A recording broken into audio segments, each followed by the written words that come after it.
love history, the fact that there are parallels, I must say, it gets pretty exciting. Thank you very much, Doris Kearns Goodwin. We'll ask you to stand right by there because we'll be coming back to you. Actually, this is one that's already gone into the history books. We know it's going to be that close. Let's go to Mark Siegel now of American University, who is an authority on the Electoral College and the split that can occur. As you look at the numbers tonight, Mr. Siegel, what do you think the chances are that one will win the popular vote, the other one win the electoral vote? Probably a 40% probability, I would guess. Very high. And if that happens, the electors in each state meet in their own state, and then in mid-December they cast their votes for president, right? On December 18th, the electors meet. In 25 states and the District of Columbia, these electors are legally bound by statute. In the other 25 states, they are not legally bound, and they are free to vote their conscience, of course. Did you think it would get to be this close? I didn't, of course not. This is quite unusual. And what do you think will happen after this election to the idea of an electoral college? Do you think that on both sides of the aisle in Congress, they'll rise up and say, we need a constitutional amendment, we've got to get rid of that? Well, I think if we do have an electoral college inversion where the popular vote winner is not elected president in the electoral college, the American people, I think, will be somewhat baffled by the result, even though they do understand the validity of the system and the legality of this election, and will call for constitutional change. I think at this point in the 21st century, it's pretty hard to have this buffer between the popular mandate of the people and the president, and I think this anachronism probably would be changed. But of course, the validity of this election should not be questioned. This is a legal process, and both parties and both candidates understood the rules before they played. Thank you very much, Mark Siegel of American University. Could be an interesting dilemma if, and this is highly hypothetical, if George W. Bush were to lose, and then there were a challenge to the Electoral College, because it does come under the heading of strict constructionism of the Constitution. We'll be back with more on Decision 2000 right after this.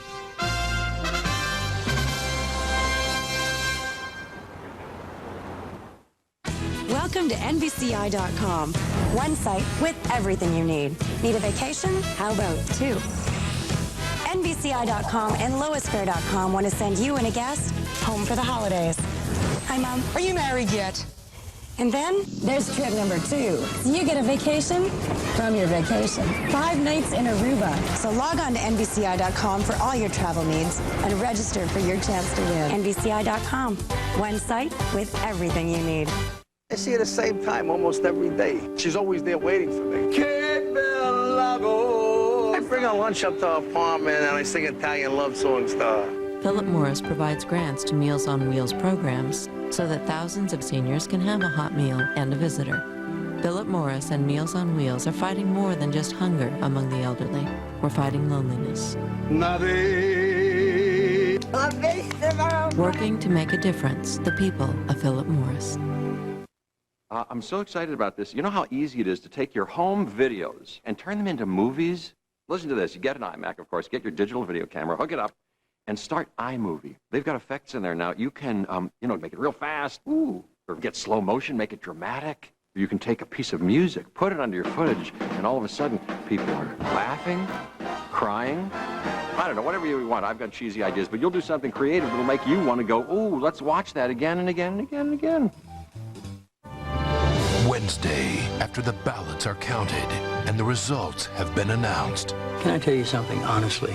Watch the critically acclaimed show that has the one president we all agree on. The day's over, Toby. We'll live to fight another one. An all-new episode of the Emmy-winning West Wing, NBC Wednesday.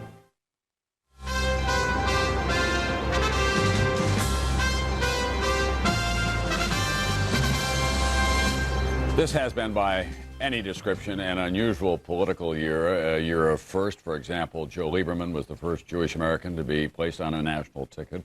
Then in the state of Missouri, the great tragedy of Mel Carnahan, who was the governor running for the United States Senate, killed in a plane crash with an aide and his 44-year-old son.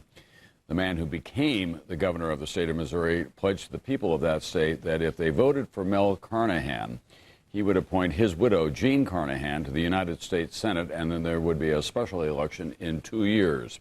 John Ashcroft, who is the incumbent, was faced then with a delicate and difficult proposition running against a man who was dead and his popular widow. Here's where it stands at this hour in Missouri. 2/3 of the vote have been counted. Mel Carnahan, who is now deceased, obviously, is within striking range of John Ashcroft, who has 50% of the vote. As you can see, now between the two of them, there are 34,000 votes. It's that close, with about 1.5 million that have been cast thus far. So we'll be watching that one very carefully tonight. The state of Missouri went for Texas Governor George W. Bush. That was a big win for him. Missouri has voted successfully with the President of the United States throughout the 20th century, and we'll see whether it begins the 21st century in the same way. It only had one time when it did not, which was General Eisenhower, one of the most popular presidents in American history.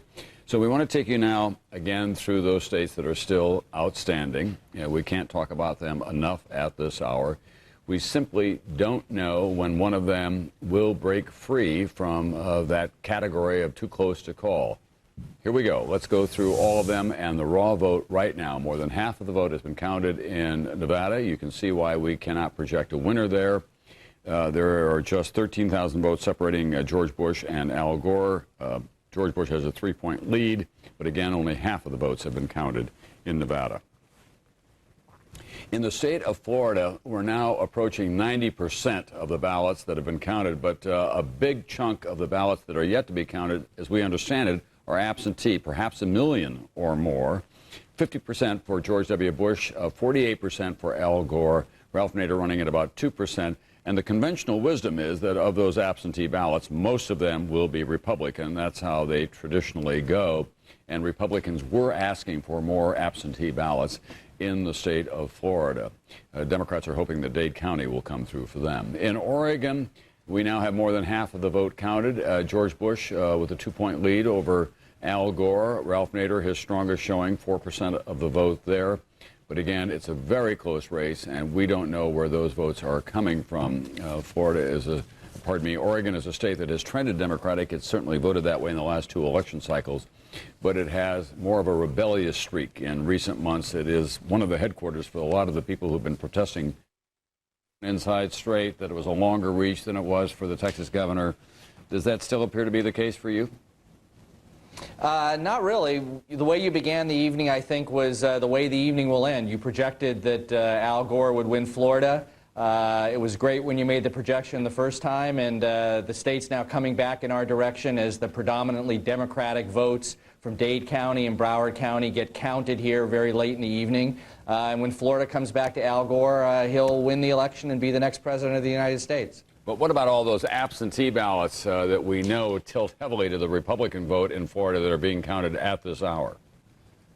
Well, I think this year it's a little bit different. You had a lot of senior citizens who voted absentee this year in Florida, people who were very concerned about Governor Bush's plan to privatize the Social Security system.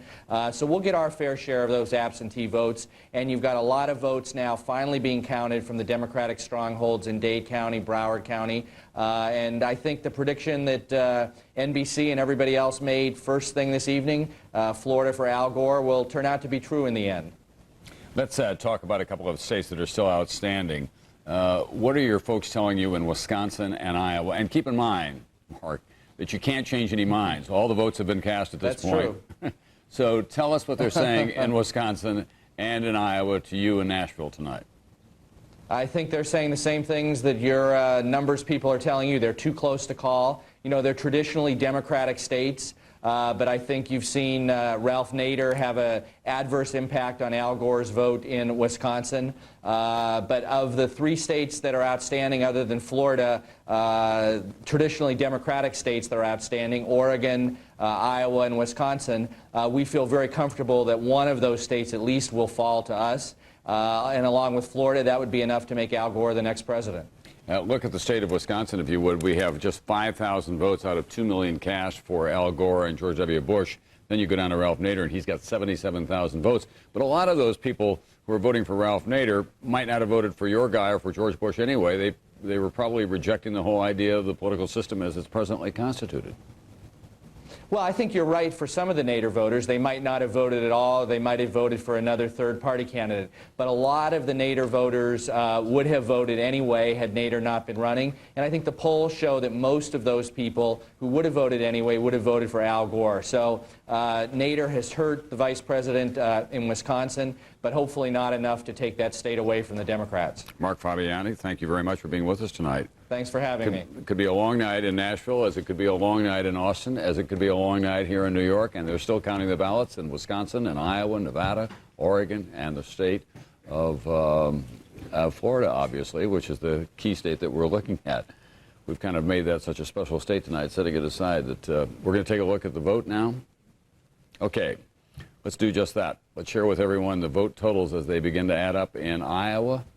Now 93%, we're approaching 100%, and Al Gore clings to a very narrow lead, 9,000 votes out of about close to 12,000,002 that have been cast so far.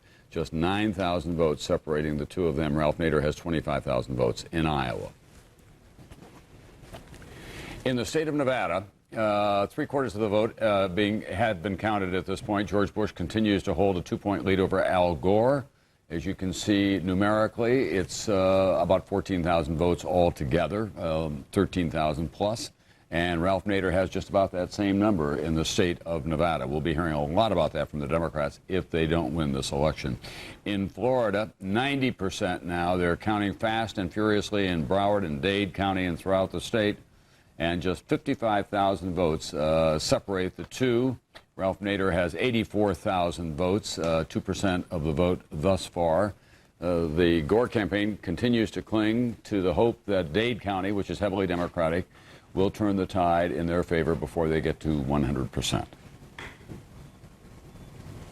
The state of Oregon, 54% counted thus far. 3 points separating Al Gore and George Bush in favor of the Texas governor.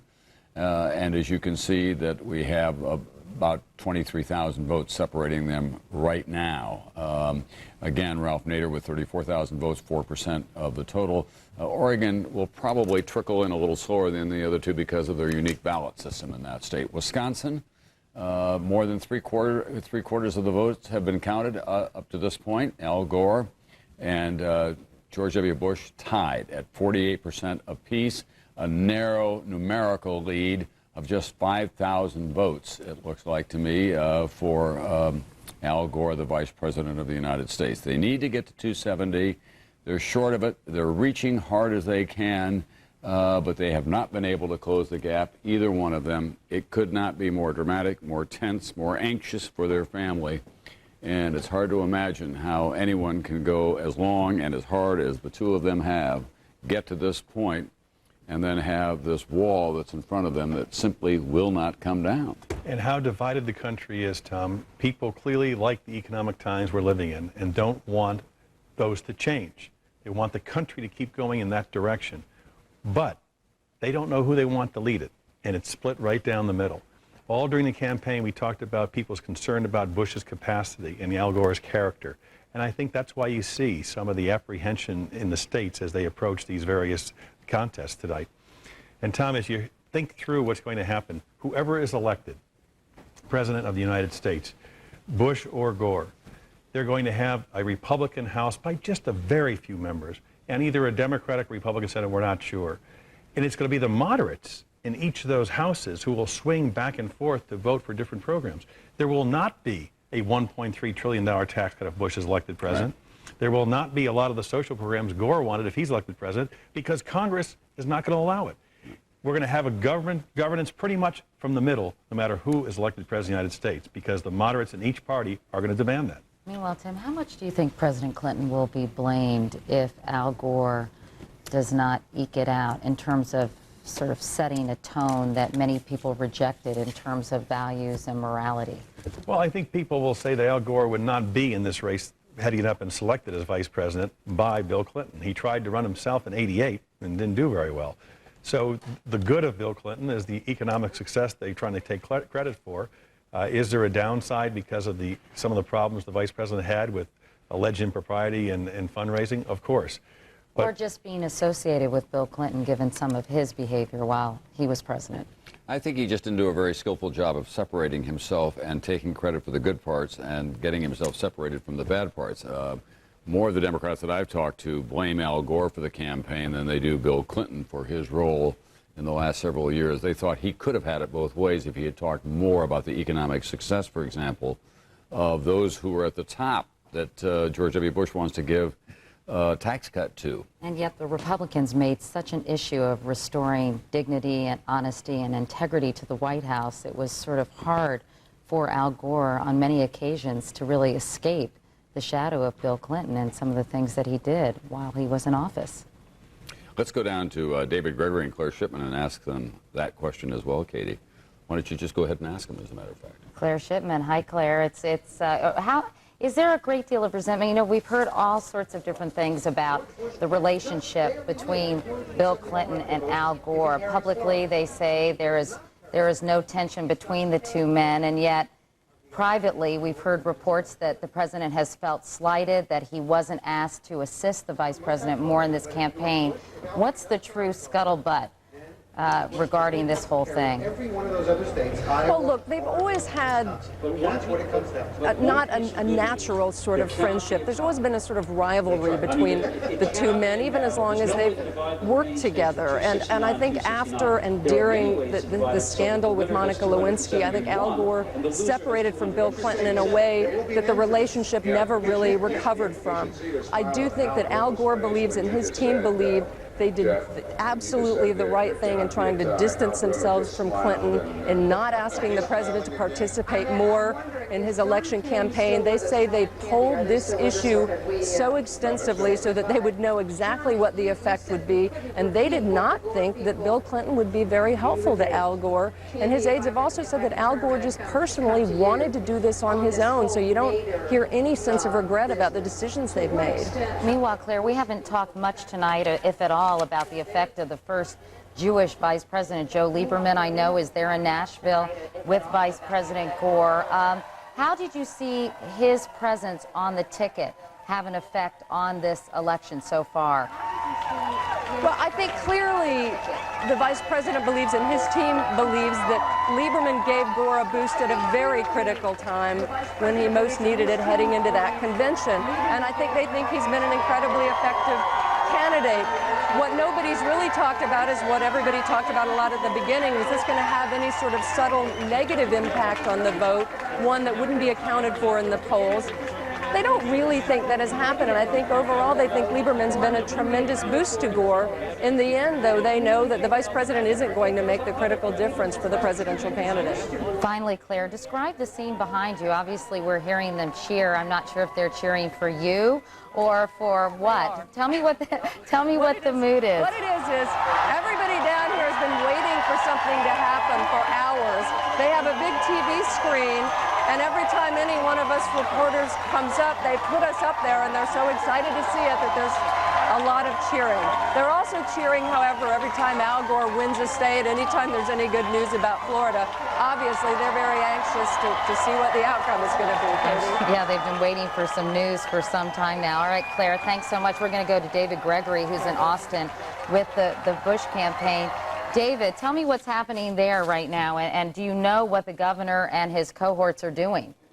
Well, Governor Bush remains sequestered, if you will, in the governor's mansion, all of a 2-minute walk from where I'm standing. He's there with his immediate family. Earlier on in the night, the big plan was to be at the Four Seasons Hotel, which is down the street, where a lot of Bush supporters are staying, and extended advisors and family members and whatnot, but they all found it more relaxing to return to the mansion and watch these returns. And as I've pointed out before, you can just imagine what it's like for President Bush, who was admittedly nervous all day today, in a much different position than he's been in the past, now watching his son vying for the presidency, and now he's sitting back watching his two sons, Governor Jeb Bush of Florida and Governor George W. Bush of Texas, of course, eagerly and determined as they work the phones and try to get those results out of particularly Florida that they're waiting for. And Katie, I wanted to mention just one point about your original question to Claire about the president's involvement in the campaign. I recall a conversation I had just a few weeks ago with Governor Bush, and he was so eager for President Clinton to get back into the race. They really counted on him to be a distraction for the vice president, and they really found, especially with their conservative base, that they could attack the president and talk about the shadow returning very effectively down the stretch. Meanwhile, David, I know that Governor Bush has scheduled, what, 11:30 a.m. press conference and a thank you luncheon following that. Do you think he's going to postpone that a bit, given what's happening here this morning? Yeah, you have to wonder. You just have to wonder exactly where we're going to be at that particular time. Look, he was supposed to speak here over 2 hours ago, and as I pointed out, the fans behind me, the supporters have not moved. As a matter of fact, I thought I heard George P. Bush, who is very popular, of course. That is Jeb Bush's son, and I think he's speaking right now behind me. All right, David Gregory in Austin. Obviously, we'll be back in touch with you a bit later on as well. Thanks a lot, David. Tom? Thanks very much, Katie. Peter Hart has been pointing out to us that both these campaigns did know where it would come down to. They spent an awful lot of the last couple of weeks in the states that we see still on the screen there, Wisconsin and Iowa, but also they went into Arkansas a great deal. George W. Bush did poach Arkansas, picked it off successfully, Bill Clinton's home state. And Tennessee.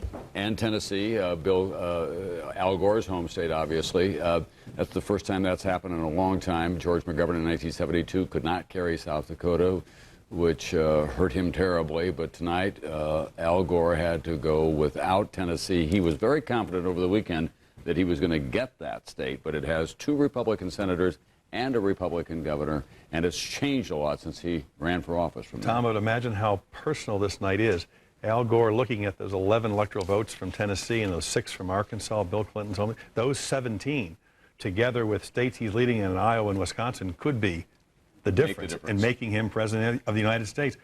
And George Bush's last stops were in Tennessee and then Arkansas. And in fact, it was in Arkansas, and when Governor began to walk out the stage, they were playing the song, Don't Stop Thinking About Tomorrow, Fleetwood Mac, Clinton's campaign song. They stopped it to a halt and started playing The Who, We Won't Be Fooled Again. Right. Intensely personal campaign right up to the very end in states like Tennessee and Arkansas.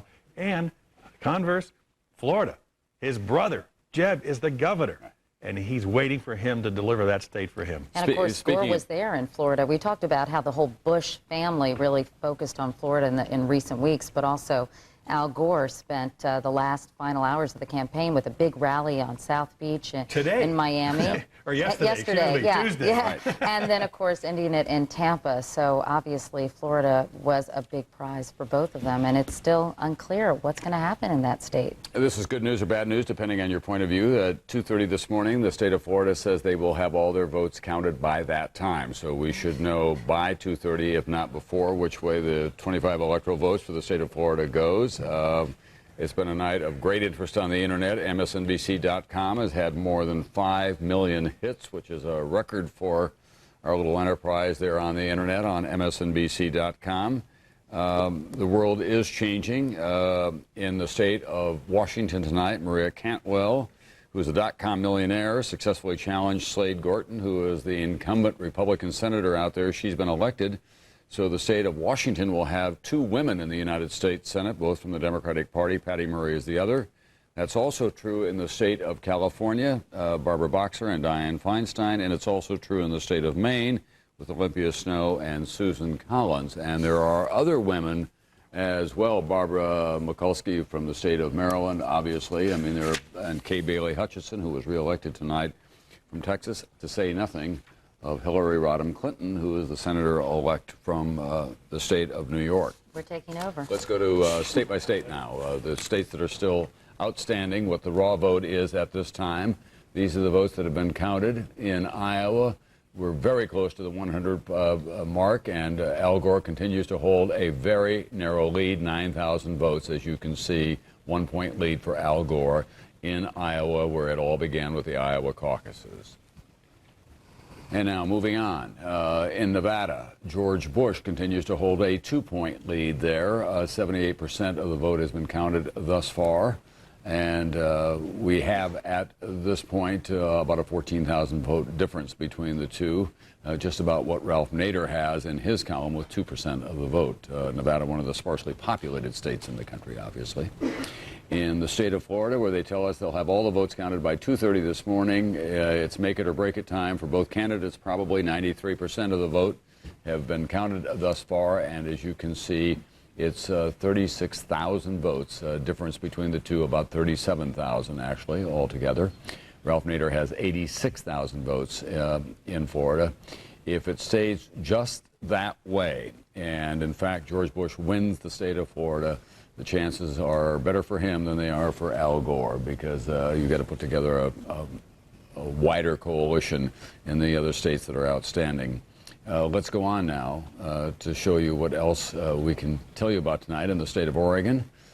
We have more than half of the vote that has been counted thus far. George W. Bush continues to hold a lead over Al Gore in that state, and Ralph Nader has 4% of the vote. As you can see, it's 25,000 vote difference between the two of them, with a little more than 800,000 votes that have been counted thus far. Again, all the decisions have been made. It's just a matter of tabulation at this point. We don't know. Both candidates continue to say that they are optimistic that they will prevail. Here we are in Wisconsin now. We're up to 99%, and it's 3,000 votes between the two of them. Out of 2 million cast. In the state of Wisconsin. It's always been a hotbed of political activism, going all the way back to La Follette and others. Gaylord Nelson, the senator from there. Herbert Cole is now the senator from there. Tommy Thompson is the Wisconsin governor. He's a big friend of George W. Bush's. They were both in and out of Madison, both in and out of Milwaukee a lot. And this is what it comes down to. There's about 3,000 bars in Milwaukee, too, Tom. I'm going to say the University of Wisconsin, I think, is still one of the few places in the country where you can get a beer on tap at the student union. They still take beer drinking very seriously there. Meanwhile, Tim, you know, with all these races so tight in these states, what about recounts? Absolutely. In a state, everyone will be demanding in Florida with 5 million votes, and if it's 35,000 votes separate the two candidates, absolutely going to be demanded. No doubt about it, Katie. But very seldom on a race of this magnitude does a recount reverse something. You know, it's always a long race that you can go back and win. We'll be back with more. Decision 2000. We're going to try to tell you before this night is out who is the president-elect of the United States. We hope you'll stay with us.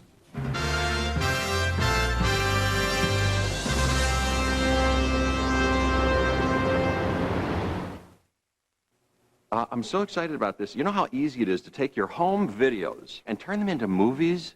Listen to this. You get an iMac, of course. Get your digital video camera, hook it up, and start iMovie. They've got effects in there now. You can, make it real fast. Ooh. Or get slow motion, make it dramatic. You can take a piece of music, put it under your footage, and all of a sudden, people are laughing, crying. I don't know, whatever you want. I've got cheesy ideas, but you'll do something creative that'll make you want to go, ooh, let's watch that again and again and again and again.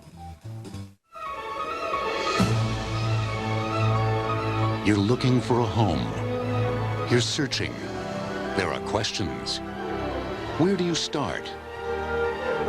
You can search over 1.3 million current home listings. Click on to Realtor.com. Check info on schools and financing. Even take a virtual tour. And when you're ready, you can click and connect with a realtor. Realtor.com. It's the place to start when you start looking for a home. Welcome to NBCI.com. One site with everything you need. Need a vacation? How about two? NBCI.com and LoisFair.com want to send you and a guest home for the holidays. Hi, Mom. Are you married yet? And then there's trip number 2. So you get a vacation from your vacation. 5 nights in Aruba. So log on to NBCI.com for all your travel needs and register for your chance to win. NBCI.com. One site with everything you need. NBC presents mankind's greatest stories, from Adam and Eve to the 10 Commandments. You have the power to interpret dreams. In one motion picture event. Let them go! Every firstborn in the land shall die. In the beginning, NBC Sunday at 9/8 Central.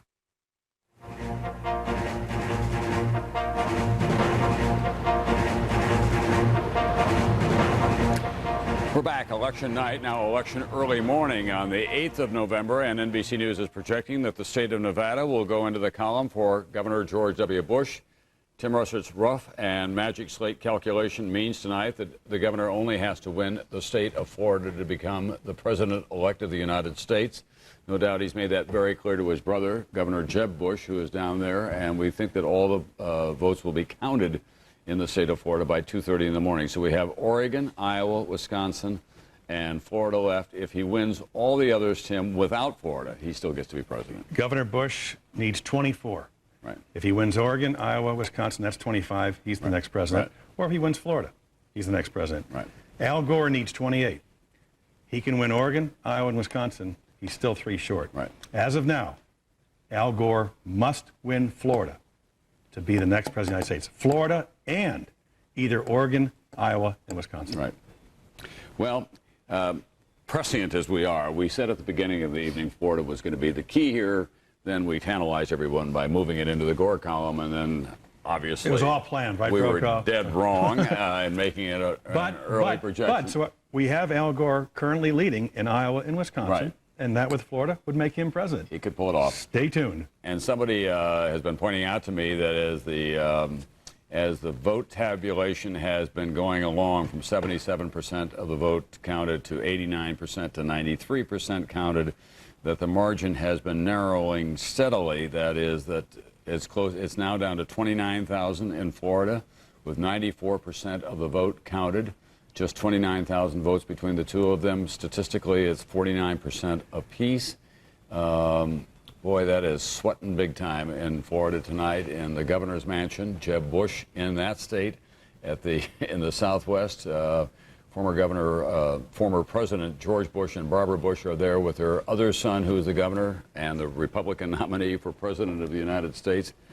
This is the kind of thing that if he made it into a television potboiler, no one would believe it, that you'd have a former president with 2 sons who are governors, and it's coming down to one of the states in which the son is the governor not running for president to determine whether his brother gets there or not. That's right, a lot of pressure on that family. Meanwhile, each side is hoping that they've got some factors working in their favor. The Gore camp, obviously, is counting on Dade-Broward County, traditionally fairly Democratic, and we've heard a lot about these absentee ballots, something like 1 million absentee ballots, according to some. But they're included in these totals, Katie. Right. Right. Right. They're being counted right now. And, of course, the Democrats claim that they do have some of those absentee ballots, but the Republicans made a greater push, Tim, to get more absentee ballots done in the state of Florida, and sort of had a more enthusiastic campaign along those lines. They claim they have 100,000 more absentee ballots applications than the Democrats. We don't know how people are going to vote. We only know who asked for the applications. Republicans almost always skew heavily on the absentee ballot. They're going somewhere on a trip where that's the kind of way that they like to do business, and that's just traditionally has been the case.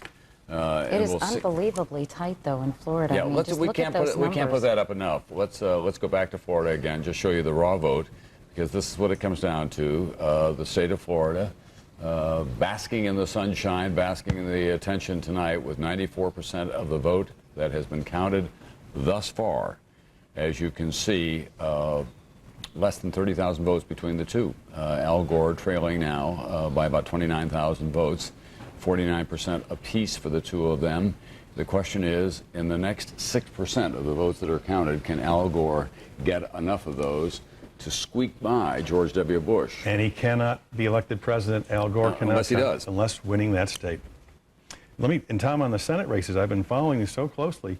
The Democrats now have a net gain of 2, which means the Senate would be 52-48 Republican. But there are still 3 Republican-held seats too close to call in Michigan, Missouri, and Montana, and 1 Democratic seat in Nebraska too close to call. The Senate is still up for grabs as we speak at 1:30 on Wednesday morning. I've been talking to Jeff Zucker, who is our producer, and at Broward County, it was the most Democratic county in the state of Florida, is still out. So is Dade County and parts of Palm Beach County. Now, Palm Beach County obviously tilts more heavily toward the Republicans. Dade County is pretty heavily Democratic. Broward County is very heavily Democratic. It's been changing a lot. It's much more of an upscale suburban county than it was a few years ago, when it's where a lot of the working class people lived as they drove into Miami and Dade County to go to work. But now it's still a heavily Democratic party. So as we show you what we call the Manning Memorial Map behind us, Gordon Manning came up with this idea a number of election cycles before. That's what the map of the country looks like right now. And down in the corner, with neither red nor blue in it, is the state of Florida, which has always been one of our most unique states, and certainly in the past several years, culturally, economically, in every conceivable way, Florida has been a state unto itself with the kind of richly varied population that it has. If you go to South Beach these days, you feel like you're more in the southern hemisphere than you are in the United States. And it's coming down to Florida, which is destination for so many people in America when they get to the end of their working lives. And now it will probably determine who's the next president of the United States. Meanwhile, presidential historian Doris Kearns-Goodwin is watching all of this from her perch in Boston. Doris, how much does this remind you of 1960? Oh, more and more it has, actually. I mean, the fact that things flipped back and forth, the fact that it's going on later and later. At least by this time, I think in 1976 and in 1968, we had a pretty clear indication of who was going to win. And you look at those totals. In every state, they're so close as they were for Nixon and for Kennedy at that time. In this vast country of ours, that there could be such equality is just overwhelming. I mean, the more I see that, I really can't believe this is happening. But of course, Florida's parallel then was Illinois. And you had very different parts of Illinois like you do of Florida. The Chicago people had the bosses behind them. They were the cities. They were Democratic. The southern part of Illinois was very Republican. So they were balancing it off all night long. And Daley had kept back some of the vote in Chicago just in case they needed it. But then the southern vote was kept back, too. So there were a lot of games being played then. And who knows what's happening now in Florida. Meanwhile, it's a pretty unique situation, isn't it, with the son of a president running for president and the brother of the candidate governing the state of Florida. And we've been talking all night, Doris, about just how much pressure has been on Jeb Bush tonight to deliver the state for his brother. Oh, I remember even teasing going back to the Kennedy thing, too, because obviously Teddy Kennedy was supposed to be in charge of, I believe, was it Wyoming or Colorado? And I don't think that they won that state. So they were teasing about, your brother didn't deliver for you. But the amazing thing is, in America, we haven't really had such a tradition of dynasties. If indeed Mr. Bush wins, it will only be, as we've said, the second son of a president to win. We had this old kingship in the old days that we threw out, so we've had more likely sons of salesmen, peanut farmers, people who came from ordinary, humble backgrounds. The log cabin is the main symbol of us. So I think in today's age, however, there's such celebrity attaching to the White House that the children and the wives, as we've seen with Hillary, become even more foundational with a certain kind of power because of that celebrity. Meanwhile, Doris, it's not often that a land-grant university student gets to help out a Harvard professor, but it was Wyoming Teddy was working in. Right. We're going to go now to Austin, Texas, and show you the weather there. Everything that could happen tonight in Austin is happening. It's pouring rain. People will not go away. There is an enormous affection for George W. Bush in that state. He is a two-term governor at this place. He upset the heavily favored Ann Richards when he won the first time. And whatever else you think about George Bush, he had the state of Texas solidly behind him, Democrat and Republican alike, a very popular figure in the state capitol and across the state. He keeps a ranch north of Austin, out near the Waco area, near a little town called Crawford, Texas. He's very much at ease at it. He was raised a lot in Texas, although he went back east to school. When he got out of Yale, he went right back to Midland, and that's where his friends are from, Don Evans and others. Okay, here we are in Florida once again. Look at that, guys. We're down to 20,000 votes now between the two of them, if I read that correctly. We are 2,651,000, 2,671,000. And what percent is that in? And it's now 94% in, so it has it's been ticking up in Al Gore's favor as the vote gets closer to 100%. The question is, in the next 6 percentage points, can he get enough to move past George W. Bush? And what they're counting on in Nashville, Tennessee, is that Dade County and Broward County, two Democratic counties, will in fact deliver that vote. What they're counting on in Austin, Texas, is that the absentee ballots, which are heavily Republican, they think, will hold off a late surge by Al Gore in Governor Jeb Bush's state. So high-pressure stakes. It couldn't be any higher, as a matter of fact. Jeff Zucker, you were saying to me? Okay, we're going to go through these other states now. In Iowa, again, 94% of the vote has been counted there. Al Gore continues to hold to a 7,000 vote lead in this case. Ralph Nader gets 2% of the vote. So Al Gore, if he can hold there, will win the state of Iowa. That could be big for him. We're back to Florida again. Has there been a change in Florida? We just saw that. It's 20,000 votes between the two of them. So Al Gore is still trailing George W. Bush. In Oregon, Al Gore continues to trail George W. Bush. In there, it's a 27,000 vote difference with close to 60% of the vote counted. In the state of Wisconsin, they've now counted 83% of the vote. In Wisconsin, look at that. It's about 8,000 votes separating them, more than 2 million cast. That's a gain for Bush. He had been behind when we were only had 80% counted, Tom. Right, that's right. And it's important because, let me go back to my little board here. I'm sorry. Gore needs Florida plus one other state. He's now ahead in Iowa, and that's it. That would be enough. Bush needs Florida or Wisconsin, Iowa, and Oregon. Right. Either or. He has to win a trifecta, as you were saying earlier. Trifecta. Which you gave him and then pulled back. But if Al Gore can win Iowa, then Bush must win Florida just the way Gore does. That's right. Well, at any rate, I think that everyone understands at this point all the chips have been pushed onto the map down to the southeastern corner of the state of Florida. There's a big, big stack of chips in that state. Both candidates are counting on winning it because that could get them to where they need to get to. Again, the decision has been made. These votes have been cast. They only remain to be counted. We'll help you figure out how they have been counted as we continue our coverage on Decision 2000.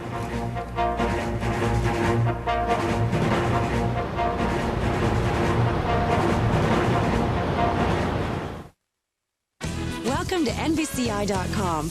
One site with everything you need. Need a vacation? How about two? NBCI.com and LoisFair.com want to send you and a guest home for the holidays. Hi, Mom. Are you married yet? And then there's trip number 2. So you get a vacation from your vacation. 5 nights in Aruba. So log on to NBCI.com for all your travel needs and register for your chance to win. NBCI.com. One site with everything you need. I'm so excited about this. You know how easy it is to take your home videos and turn them into movies? Listen to this. You get an iMac, of course. Get your digital video camera, hook it up, and start iMovie. They've got effects in there now. You can, make it real fast. Ooh. Or get slow motion, make it dramatic. You can take a piece of music, put it under your footage, and all of a sudden, people are laughing, crying. I don't know, whatever you want. I've got cheesy ideas, but you'll do something creative that'll make you want to go, ooh, let's watch that again and again and again and again. Thursday. In the blink of an eye, a world can come apart. Mark, can you hear me? I love you.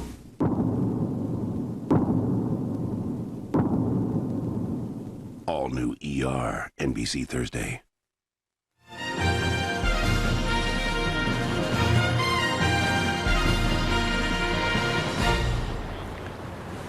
The press gets almost no sympathy in situations such as this, but think about the dilemma for newspaper editors across America. They're sitting on their presses at this moment. We're told, in fact, here in New York, the New York Daily News, a popular New York tabloid, has held up printing its edition for tomorrow morning because it doesn't know what it's going to have in the wood. That's the big headline that will declare who's the new president of the United States.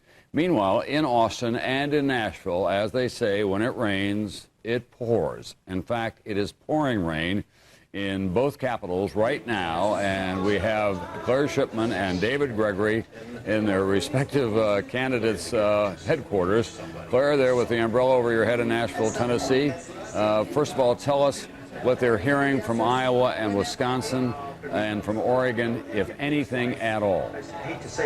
You know, Tom, really at this point, what they're hearing is exactly what we're hearing. They're almost relying on us as much as they're people on the ground for the final count. They don't have any sense that they're going to know or be able to guess before every vote is counted in those places at this point. They're not thinking about projections or hunches right now.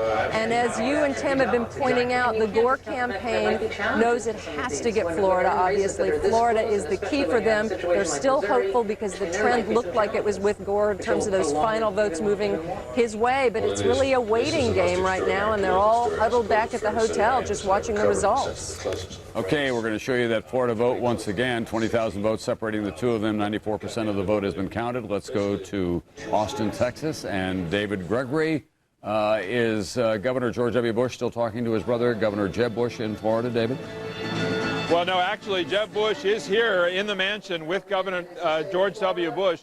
And again, when it gets to Florida, they are counting, in a way, George W. Bush is on Broward County. And what they mean by that is that their internal numbers, they believe, shows them that the vice president would really have to overwhelm him there. And they don't think that that's really going to be possible. Again, as you pointed out, Tom, it goes back to those Democratic counties in Florida versus the strength that the Bush campaign believes it has among absentee ballots, about 100,000 more requests on the part of Republicans than the part of Democrats. So that's what they're counting on now. All right, thanks very much, NBC. David Gregory. This is not like a football game. If they end up in a tie, we don't go to an overtime and the first one to kick a field goal wins, although that might be a way of resolving this before the whole night is out. Bring them out to the football field, put the football at the 20-yard line, and see who can kick it through the uprights. That will determine the new president of the United States. Interesting you raise this notion of football. You know, a football stadium every Sunday has about 60,000 people in it, right? Right. The next time you're in a stadium, folks, look around you. Because if you take Florida, Iowa, Wisconsin, and Oregon, the 4 states out, there's a difference of 60,000 votes. One stadium filled with people is going to determine our next president. Remarkable. In this country of more than 225 million people altogether.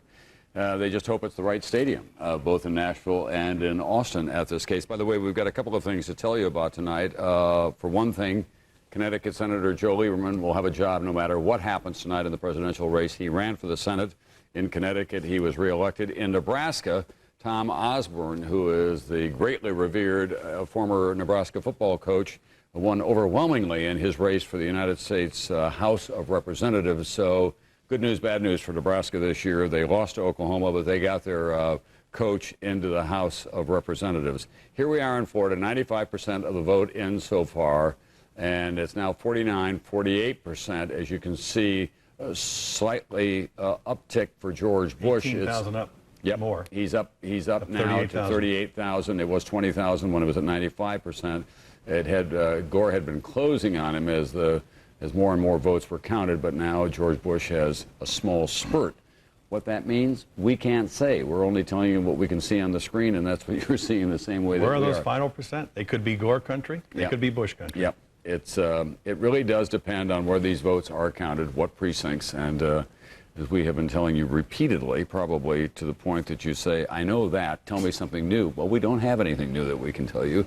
It's still about Broward and Dade County, both down in the southeastern and most populated part of the state. Katie Kirk, who used to live in Florida, knows something about that part of Florida. That's right. Well, as you said, and as we've been saying all night, it is heavily Democratic, but we can't forget elsewhere in the state where I'm sure there are Bush strongholds in central Florida, which can be quite conservative, in northern Florida, along the Panhandle and the Gulf Coast that we mentioned, although the Gulf Coast has many senior citizens, which might weigh heavily in Al Gore's favor. But as you say, it's a very diverse state with many, many different people living there, and it has gone through a major sea change in the last 20 years. Tim and Tom, as you well know, it was heavily Republican in the 1980s, and really President Clinton took a calculated risk on focusing on Florida in 1996 after it going to Bush in 1992, and it really did pay off because he courted a lot of Cuban Americans and a lot of people in Broward and Dade County, and lo and behold, it did go his way back in 1996. So he might be credited with paving the way somewhat for Al Gore this go-round. It's an interesting history in Florida, Katie. You're exactly right. In 1992, Bush won barely, 41-39. Ross Perot got 20% of the vote, a clear indication of how Floridians are moving away from political parties, more independent, or perhaps even more democratic. In the history, Nixon carried it in 60, Johnson in 64, Nixon in 68 and 72, Carter in 76, because of his southern roots in Georgia, neighboring state. Then Reagan in 80, Reagan in 84, Bush in 88, Bush in 92, Clinton in 96. And tonight, you're seeing it, too close to call. 5% of that vote still has to be counted in Florida. We're told 68% of that 5% will come from Dade and Broward County. Those are heavily Democratic counties, but whether or not they voted heavily Democratic this time, we cannot say. So we're going to find out here, we think, in the next 45 minutes or so, what happens to the state of Florida, and it does seem likely tonight that who wins the state of Florida will win the presidency, although it's still a statistical possibility for Governor George Bush to win the presidency without winning the state of Florida. Correct.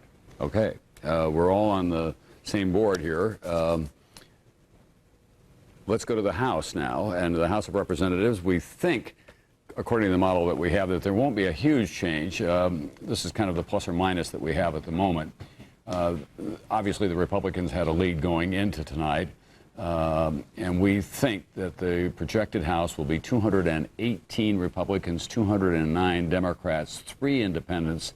One of those will vote for the Republicans, 1 for the Democrats. Sam Traficant, who is an Ohio maverick Democrat, says that he'll vote with the Republicans for Dennis Hastert. Looks like that won't be necessary. NBC's Lisa Myers, what is going to be the shape of Congress? Lisa, can you tell us yet? It looks like the Republicans are on target to do pretty much what they thought they would do tonight. What's been going on is that they have been able to successfully defend most of their vulnerable seats in the East while picking up some Democratic seats. To win the House of Representatives, the Democrats needed to win a vast majority of the close races, and that's simply not happening tonight, Tom. At this hour, the Democrats have picked up about 3 seats from the Republicans, 1 in California, 1 in Oklahoma, and 1 in New York. The Republicans, on the other hand, have picked up 5 seats from the Democrats: New York, Pennsylvania, Virginia, Missouri, and Kentucky. Now, what the Republicans had hoped to do was, in fact, pick up some Democratic seats in the East so that they would have a buffer or a firewall against expected Republican losses in the West. So far, that seems to be happening, which is one of the reasons we're projecting that Republicans will retain control of the House. But Lisa, let's talk about the division of power in Washington. It's very clear tonight that whichever of these 2 men wins the presidency will win by a narrow margin, no great mandate. The Senate, it is going to be close to 50-50, very possibly. The House is not going to be what it was when Newt Gingrich led the Republican Revolution. There won't be any great mandate from the country. We're going to have bifurcated America. People, about half of them are going to be on one side and about half on the other side. Can you imagine anything getting done? And who can unite this country under those circumstances? Well, for anything to get done, it's going to take a dramatic change of attitude on the part of congressional leaders in both parties. Basically, they have spent the last 2 years waging partisan warfare in anticipation of tonight. This was supposed to settle the score, and whether now they will say, all right, this is the result, it's time to get some of the people's business done, remains to be seen. But so far, that there were a lot of wounds over the last 2 years. The atmosphere in the House is absolutely poisonous. The Minority Leader Dick Gephardt and Speaker Dennis Hastert have not even spoken to each other in months. So for whether it's Al Gore or George W. Bush, I would expect the first thing that he would have to do would be to contact the opposition leadership and sit down and try to make peace. Right. Any president's going to have to govern from the middle because he simply will not have enough votes in his own party. All right, thanks very much, NBC's Lisa Myers. We want to show you Florida again because that's where the meter really counts at this hour, and they are ticking up. Now, George W. Bush has a lead of 30,000 votes. That's widening his lead slightly, 1 percentage point statistically, with 96% of the vote that has been counted thus far. We're told that of the vote that is still to be counted, a lot of it comes from Dade and Broward County, 69% from Miami, 16% from Tampa Bay, 13% from the north.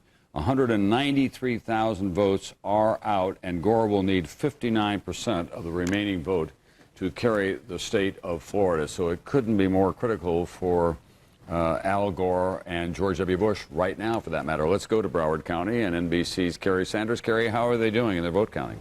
Well, they're doing very well, as a matter of fact. They've made up some time here in the last hour. They finished the vote count now. You can see the computers behind me are somewhat quiet. The only thing left now are about 200 absentee ballots that they are still in the process of counting here in Broward County. In other counties, however, Miami-Dade, just to the south of Broward, they're still standing at around 76%.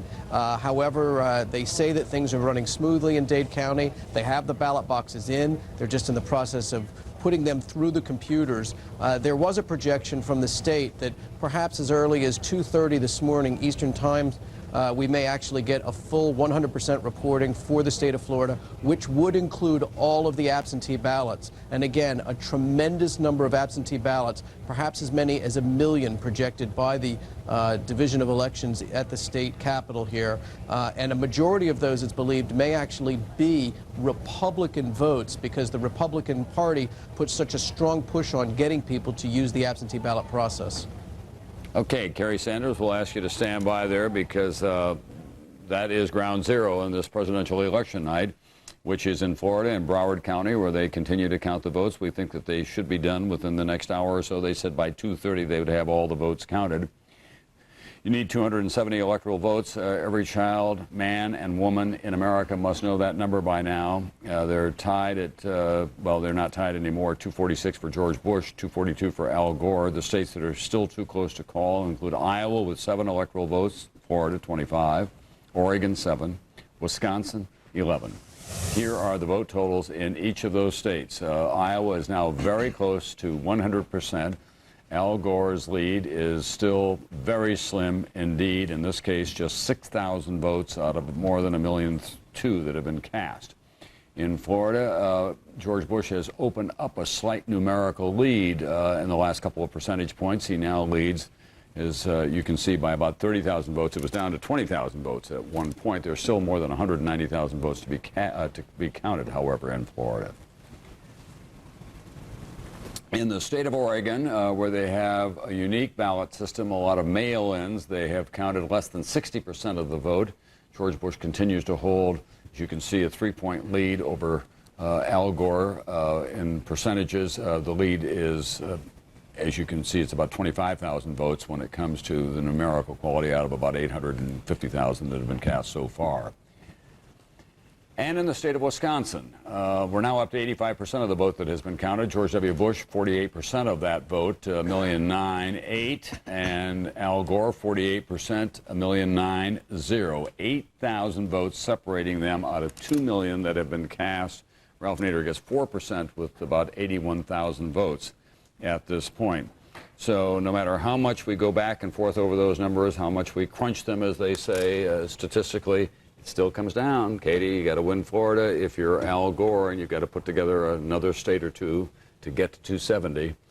George Bush has a slightly easier task at this point. That's right. Meanwhile, you know, our mantra might go from too close to call to recount with so many races so tight in the remaining states. Doris Kearns-Goodwin in Boston. Of course, we talked earlier tonight, Doris, about the fact that Richard Nixon waived his right to demand a recount back in 1960, but do you have any doubt that someone will demand recounts in some of these states come tomorrow?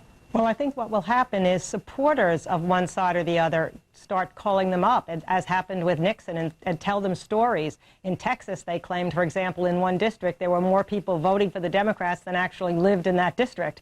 Or they'll hear of irregularities in Chicago, as they did. And he had to make a very tough decision. He later claimed that he knew it would take weeks, if not months, for the recount to be completed. That may not be true today with our technological side of self being a little bit more sophisticated. And that if he did end up losing anyway, which was also possible, recount doesn't mean that they're all going to go in your favor, then he would go down forever as having put a paralysis on the government and being a sore loser. So against the advice of Eisenhower, against the advice of Dirksen, he decided to send Kennedy that telegram of concession and let it go. And then, of course, he got his retaliation and revenge 8 years later, so he got a second chance. But that doesn't happen often. Well, what about today? I mean, do you think that either man, no matter who the loser is, will inquire at least about the possibility of conducting a recount? I think probably so. I mean, there's not a lot of time for which they can do that, though, because there'll be pressure on them to concede pretty soon, and that would come sometime tomorrow morning. I don't think either one's necessarily going to even necessarily have to concede tonight. And as Nixon was afraid, once you concede, then it's harder to go back. But there's so many states that are so close that there'll be pressure, I think, for some recounts. I just don't know how that's going to happen, though. I think it's really tough to look as if you don't agree with the decision that was made. But when it's so close like this, it's going to be so hard to accept it that maybe that's what they will do. And though, you know, the other point that Richard Nixon worried about, these two men don't want to divide the nation any further, given the current political climate. In fact, that's the patriotic thing to do, to just say we accept it. And there is the realistic sense that a recount is not going to all go in your favor necessarily. You could lose some states that you had won by a recount because everything is so close. So it's not like you can bet that a recount's going to be all in your favor. On the contrary, you could lose worse after it, and then you'd feel like a real jerk. Okay, all right, I suppose jerk isn't the right word for these candidates tonight. That's all right. A patriotic or unpatriotic character. Jerk sometimes works. All right, Doris, thanks very much. Tom? Thank you very much, both Katie Couric and Doris Kearns Goodwin. We're going to go back down to Nashville, Tennessee, because for the people who've been assigned to these campaigns, Katie, it turns out it's not just a journalistic exercise. This is a study in sleep deprivation. Stamina. Claire Shipman has not been to bed in 2 days, and look how fresh she still looks. Now, we saw Dateline Sunday night. She was sleeping on across a couple of chairs and getting up and rushing out and covering the candidate and then going back. But Al Gore went through the night, and one of his senior guys told me that in South Beach on, I guess it would have been Monday night or early Tuesday morning, he was practically... Oh, Claire, we've got a stunning piece of news for you. In Missouri, NBC News is projecting that Mel Carnahan, who was killed in a plane crash, has been elected over John Ashcroft, the Republican incumbent. That means that Gene Carnahan will go to the United States Senate. There will be a special election in 2 years. That is a pickup for the Democrats. So there remains the possibility that the Democrats, before this night is out, could get close to, if not take control by 1 vote or so in the United States Senate. Tim Russert, we'll go back to Claire in a moment here. Tom, that's a net gain of 3 for the Democrats. That means it's now 51-49. If Al Gore and Joe Lieberman pull this off, Lieberman would have to leave the Senate. The Republican governor in Connecticut would replace him with a Republican. It would be 50-50. And then Lieberman would break the tie in terms of committee chairmanships. Amazing when you think about it. Now, many Republicans are saying privately that they may challenge Gene Carnahan, saying you have to be an inhabitant of the state when elected, and how can a dead man be an inhabitant of the state? Democrats say you challenge Gene Carnahan, a widow. Right. You will lose the 2nd seat in Missouri in 2 years because people will be so outraged by it. Who incidentally not only lost her husband, but her son as well in that plane 44 crash. years old, and to drag her through the court probably will not be seen as the most sensitive thing that the Republicans could do at this stage. So Gene Carnahan could very well be going to the United States Senate, but the price was terribly, terribly high for her, obviously.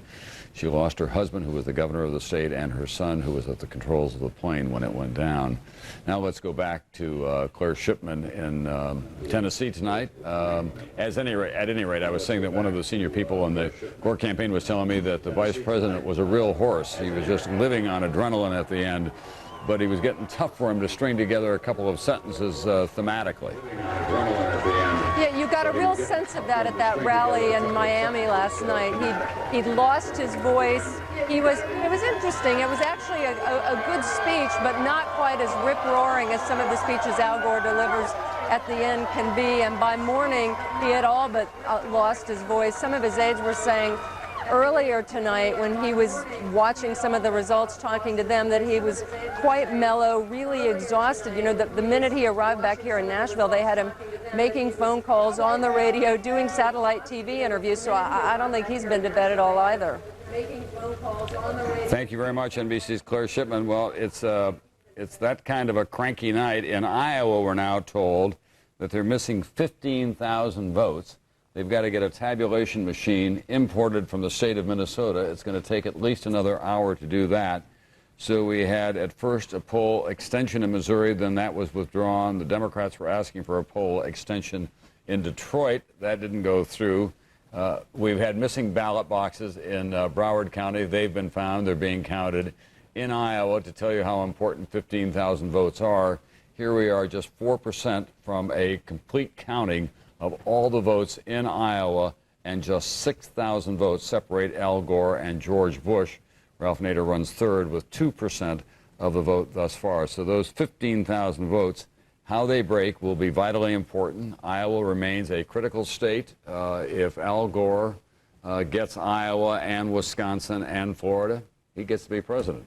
If George W. Bush gets Florida and Iowa, he gets to be president. But Tom, remember, Gore needs Florida plus another state. Right. He needs Wisconsin, Iowa, or Oregon. Right. Bush needs Florida or the other three combined.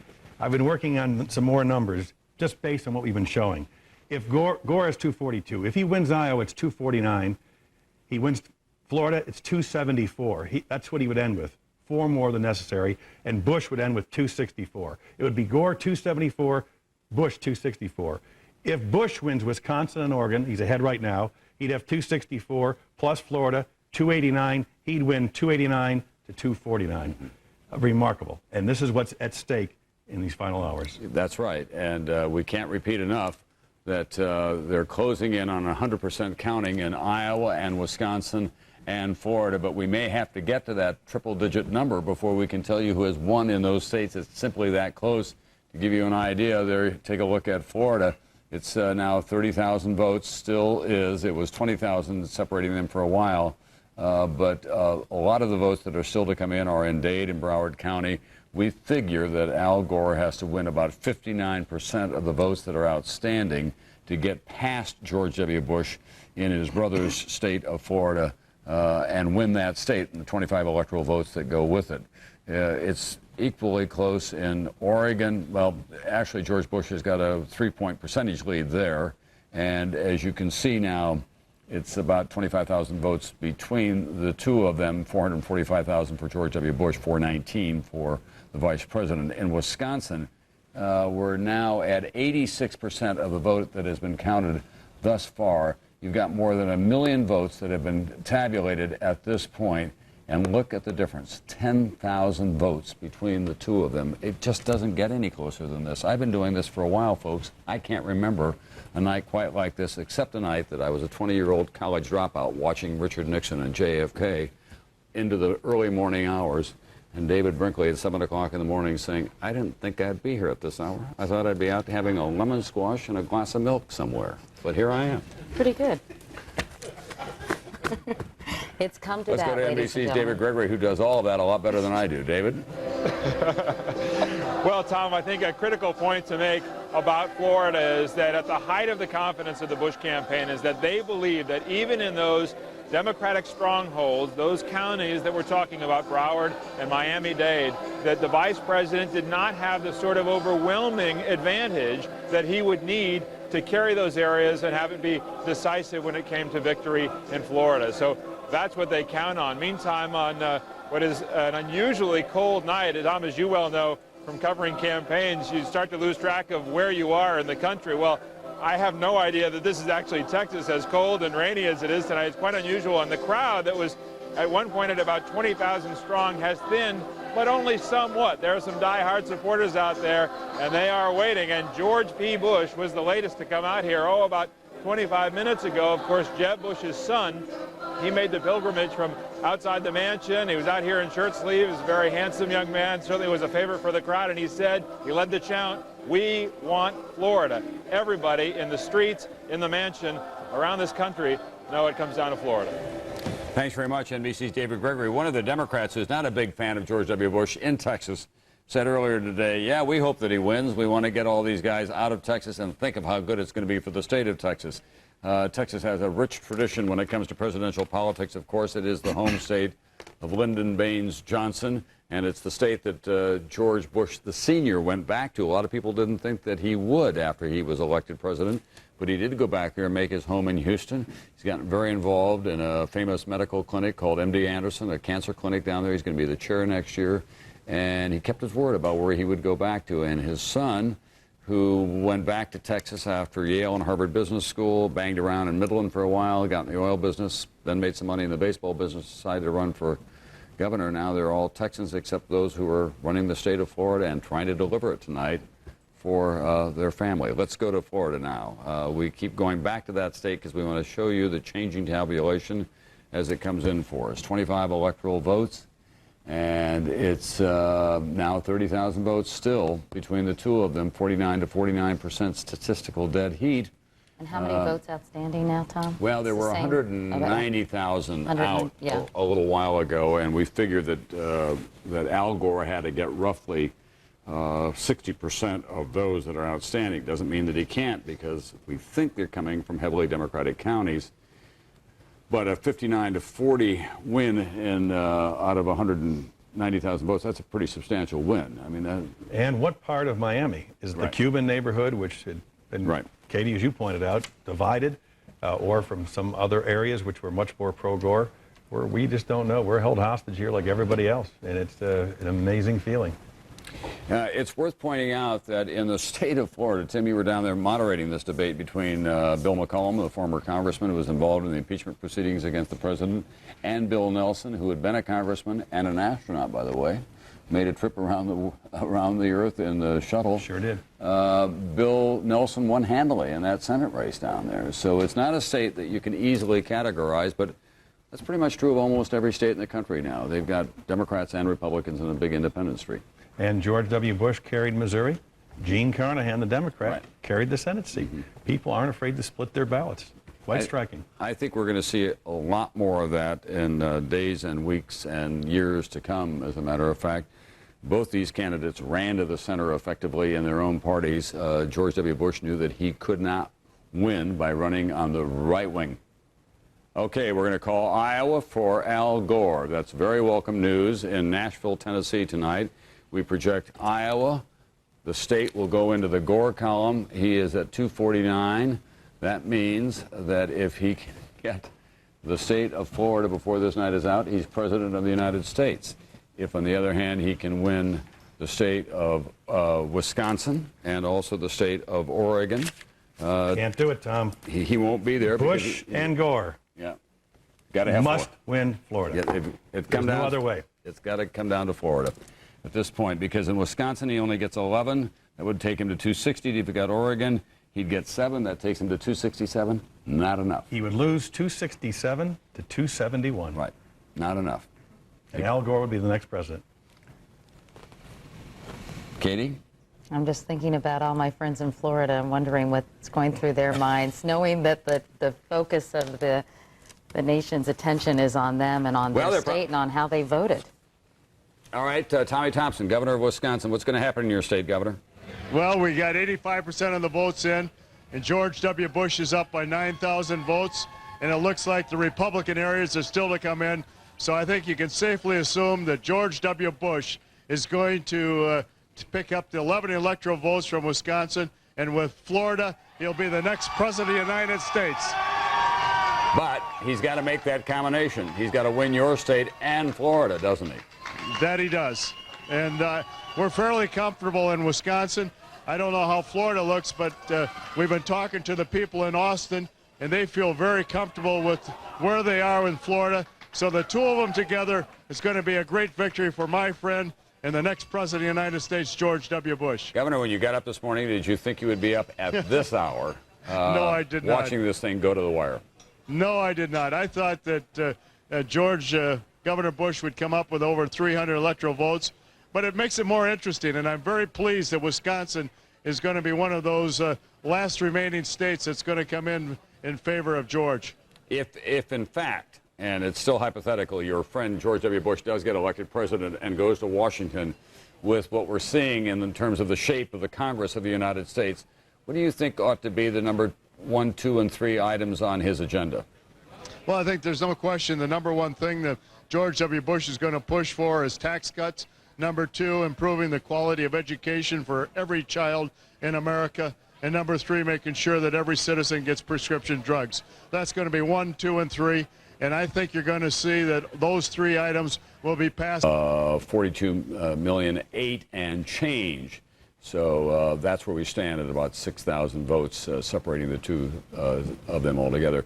The road to 270, at this point 246 for George Bush, 249 for Al Gore. Just keep your eye on the southeastern corner of the United States, the state of Florida, 25 electoral votes. the state of Sunshine, Palmetto Trees, Boca Grande, and Boca Raton, and Tallahassee, and all the states up in the peninsula.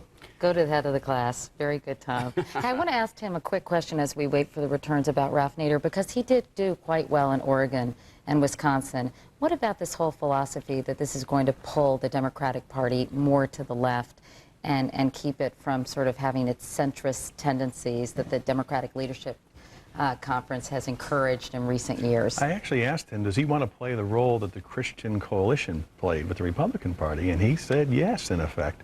Now, the fact he didn't get 5% nationally means he will not have guaranteed ballot access in 4 years or $12 million in taxpayers' money to run a campaign. But he can still make a lot of noise, can't he, Tim? Well, he's going to say to Democratic politicians, particularly in Oregon and Washington and Wisconsin, folks, I'm a power to be reckoned with. The Green Party is here to stay. You adhere to our policies and principles on the environment particularly, or you could be in jeopardy, because if we run as a third party, we can do to you what happened to Al Gore in the state, if in fact that's what happens. But at 2% nationally, his total is about half of what people had predicting, because it appears that many of his followers decided when they got into that ballot booth that they were going to vote for Al Gore. They didn't want to elect for George W. Bush. The other thing that you have to remember is that does Ralph Nader have the staying power to keep this going 2 years from now, He's 4 years from 65 now? years old. 65 years old. He's a unique American figure. He certainly has made a great contribution, but in no one's description is he charismatic. And he doesn't have a great pot of money to draw on. And the fact of the matter is that both parties, I think, will be taking a look at those voters that voted for Ralph Nader and deciding whether or not they need him, or whether, in fact, they were voters that came to the polls this time and probably won't be able to rely on them in the future. You asked earlier about what happens to the Democratic Party. I think what we're seeing in both parties is this move to the middle. The fact is that the country doesn't want great polarization. Here we are divided, but we're divided in a way in which both parties are occupying just either side of the dividing line in the country. They're not out here on the fringes anymore. Another interesting trend, Tom, that we saw, 3 Democrats who won. John Corzine in New Jersey spent $60 million of his own money. Mark Dayton in Minnesota spent at least $7 million of his own money. Linda Cantwell in Washington State, self-made millionaire because of high tech, millions of dollars of her own money. All 3 won. All are pledged to campaign finance reform. But the idea that multimillionaires can use their personal fortunes in order to get elected to the United States Senate is something I think will be largely discussed in the Senate and perhaps around the country. Yeah, I think the question is whether we're going to have a Senate that is made up of people who can afford to buy their way in, and then people who took the job because they needed the money. You know, that's a pretty interesting division. But sometimes it does backfire. For example, Michael Huffington in California spent about $30 million, right, which was unprecedented, and yet he was defeated. So it does not always translate into victory at the voting booth. It's going to be very interesting to see what happens, whichever of these 2 men is elected to campaign finance reform come January, and the role that John McCain will play in all that, whether he locks the door to the Senate and say, we're not leaving here until we get this passed. We're going to go back to Florida now. It's looking a little better for George W. Bush. He's widened his lead slightly, I'm told. We're still at 96% of the vote. But as you can see, he now has a 51,000 vote lead, roughly. It's gone from 20 to 30 to now 51,000 votes. There's still a number of votes outstanding, and we'll just have to wait and see how they come in. Questions on both sides about the networks making the early call, the late count that is going on, the missing ballot boxes in Broward County. And if it comes down to be just a few thousand votes, then we'll probably end up in court in Florida, or at least to me, it seems to me that there's a possibility. Meanwhile, let's go to the peppiest person watching this unfold, and that undoubtedly is Doris Kearns Goodwin. Doris, who is in Boston. As you watch this, Doris, what are your thoughts as we all stare at the state of Florida with such a slim margin between these 2 men? You know, the only thought I have is that the people who probably know it the best are the Bush family right now. And unless they're just giving out their confident talk, which both sides do give, you got to give a certain edge not only to the vote, but to the fact that they probably have some inside sense of what's going on because of Jeb's position there. So in that sense, I would be leaning toward thinking that Bush has got a little bit of an edge, both in terms of the number of votes and the intelligence operation that the Bush family has there. When you compare the campaigns, I guess in the future you'll be looking back at this campaign, and how does it compare with the other ones that you've studied so closely? Oh, well, there's no question that in a time of peace and prosperity like this, it's possible for the country to have such a division as they do. Doris. Uh-oh, something's happened. George Bush is the president-elect of the United States. He has won the state of Florida, according to our projections. 25 electoral votes. NBC News projects that George Bush, it's been a night of first giving it to Al Gore, then taking it away on the part of the networks. George Walker Bush, the new president of the United States, the governor of Texas, the first father-son governor combination since the Adams family. This is the scene in Austin, Texas tonight. It's been a long, suspenseful evening. Karl Rove and the governor had a master strategy. They stuck to it. They were confident, and they proved right. At 2:18 in the morning Eastern Time, 1:18 at the state capitol in Texas, they pulled it off. A long, difficult run. They took on the right wing of the Republican Party. They went into enemy territory, Tennessee, Arkansas, states like West Virginia, which they won. They took on as well states like Missouri, which had been in the Democratic cycle in the past, and they won those states too. They cobbled together a coalition in the Southeast, the Great Plains, the Far West, but Florida, in the final analysis, the home state of Governor Jeb Bush. It's going to be a much happier Thanksgiving for the Bush family. George Walker Bush, the 43rd president of the United States, a young man who, by his own acknowledgement, drifted for 20 years after he got out of college, then got involved in the oil business and in baseball, quit drinking at the age of 40, married a wonderful, supportive woman, and she's been a big asset, Laura Bush. 2 daughters, both freshmen in college this year, one at Yale, one at UT, and now the Bush name goes back to the White House, and what a sweet moment this must be for the man they call Poppy. George Bush, the former president of the United States, will be hearing from the new president-elect of the United States momentarily. 271 electoral votes, 249. Tom, and George Bush was asked frequently during this campaign, is this a matter of revenge? The fact that Bill Clinton and Al Gore retired your father, are you trying to reclaim the White House for the Bush family? And he would say, I hope I'm better than that. But no doubt, an awful lot of people who know George W. Bush know that that kind of competitive spirit was very much alive. Well, at the end of the evening, they proved that they did know what they were talking about. The networks were wrong when they projected that Florida would go to Al Gore. All the networks pulled it back. Karl Rove came on and said very calmly and confidently, we know how we can win this. He then listed the states that you see in red. We're going to go to NBC's David Gregory now in Austin, Texas tonight. David has been with the governor at every step along the way. And David, this is a sweeter and more triumphant moment, I would guess, than even they could have anticipated, given the long, suspenseful evening that they've been through. Tom, can you just imagine the scene inside the governor's mansion as we have learned that Governor Bush is just 10 minutes away? He's a lot closer than that if you realize that the mansion is just a short 2-minute walk to the stage that's behind me. All night long, he has been holed up with his parents, with his brother, with his wife, Laura, as they have been working the phones and talking to Florida, the state they knew they had to have, the state they knew would be tight, but the state that they believed all along would be theirs, and tonight it is indeed theirs. As you look at the crowd behind me, you can see that they have been sticking around through the rain and through the cold, and now they finally had their chance to erupt as they wait to hear from Governor Bush. Thank you very much, NBC's David Gregory. A technical that we want to make a note of. In Florida, if there's a difference of less than 1/2%, there is an automatic recount of the vote. But given the way that it was moving for Governor Bush at the end, that probably won't be necessary. And then it'll be interesting to see whether, in fact, Vice President Al Gore demands a recount. And this is, again, a projection on the part of NBC tonight. We do think that Texas Governor George W. Bush is the winner in Texas. That makes him the president-elect of the United States. On January 23rd of the year 2001, he would raise his hand and become the 43rd president of the United States.